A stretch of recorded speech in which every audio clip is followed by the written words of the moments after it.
Brought to you by oneaauto.com, your source for quality parts and the best service on the internet. Hi, I'm Mike from One Auto. I hope this how-to video helps you out. And next time you need parts for your vehicle, think of oneauto.com. Thanks. In this video, we're going to be working with our 1998 Toyota Camry. We're going to show you how to remove and replace your rear wheel speed sensor. We're doing it on the left side, but these steps are going to be exactly the same for the right side.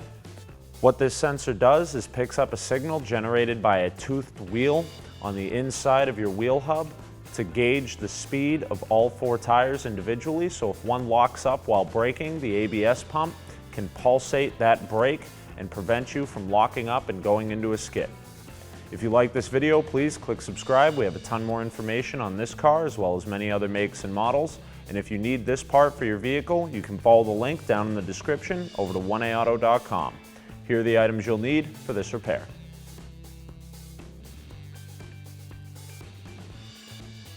Grab onto the hubcap and remove it from the wheel.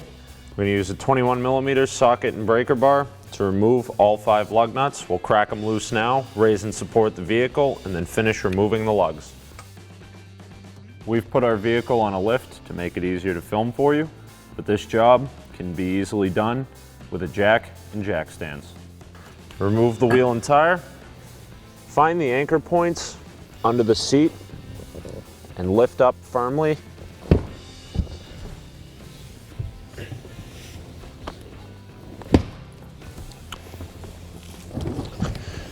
Push the seatbelt buckles through the holes in the base of the seat cushion and remove it from the vehicle. Using a 12mm socket and ratchet, we'll remove the bottom bolt on the sides of the seat bolsters. Fold the seat back in, pull some slack onto the seat belt, and push the bolster up to remove it. Your rear ABS wheel speed sensor is located on the front side of the spindle, being toward the front of the vehicle at the back of the backing plate for the brake drum. We'll remove this bolt with a 10mm socket, ratchet, and extension. Grab the sensor with a pair of pliers and try to twist it a little to work it out of the spindle.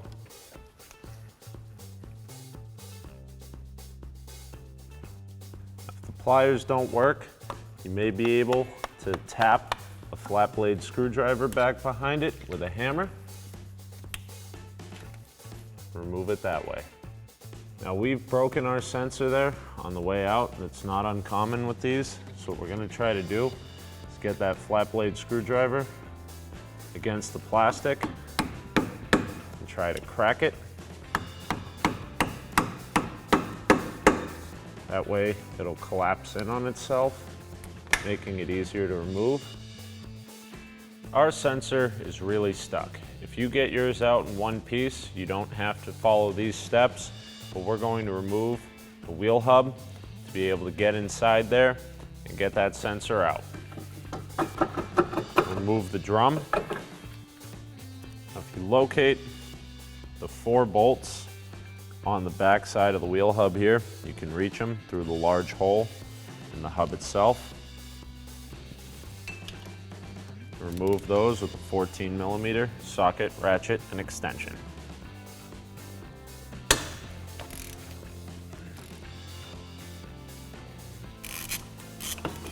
When the last bolt's out, we'll remove the hub from the spindle.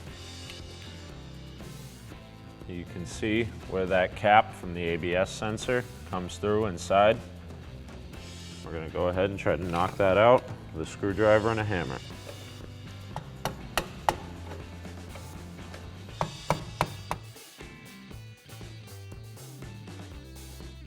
So with a little bit of hammering and slicing into the plastic with the screwdriver, we were able to collapse the plastic from the cap, push it through. Once all the shrapnel's cleared out, you can reinstall your wheel bearing. You can see here that the top part is wider than the bottom, so make sure you install it that way. Once you're all lined up, you can reinstall your 14mm bolts. Torque these bolts to 59 foot-pounds.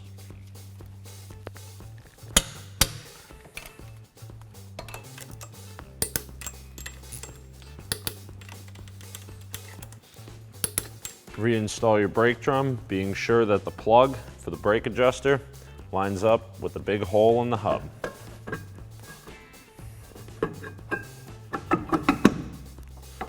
Remove these two 10mm bolts that secure the ABS harness retainers onto the strut and the body.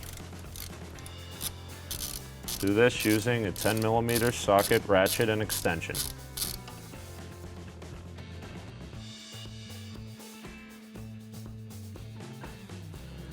Locate the ABS sensor connector right up by the door jamb. Disconnect it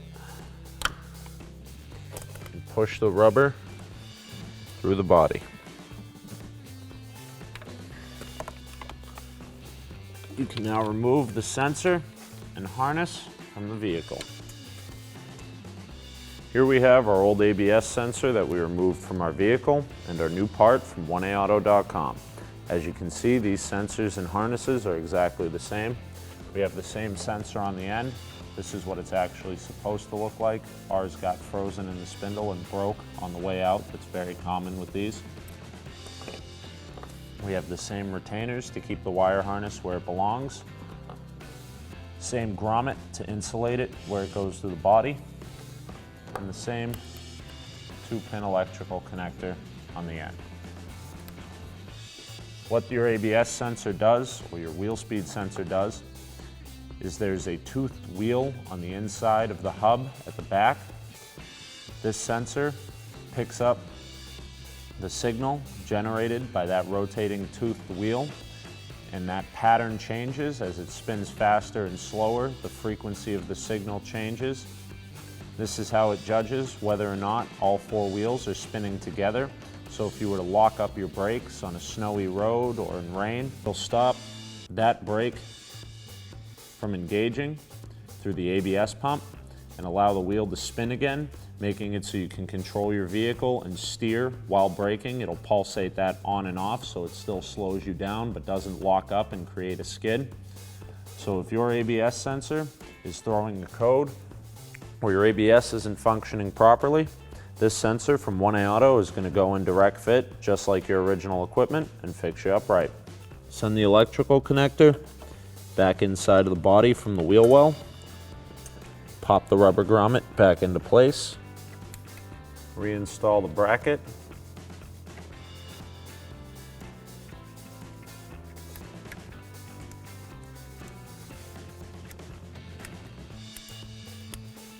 And the 10mm bolt, both on the body and on the strut.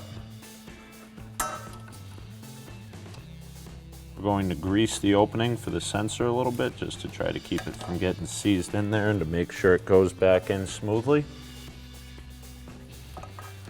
We'll reinstall our sensor into the spindle. Reinstall the 10mm bolt for the sensor. And tighten down all 3 bolts with the 10mm socket ratchet and extension.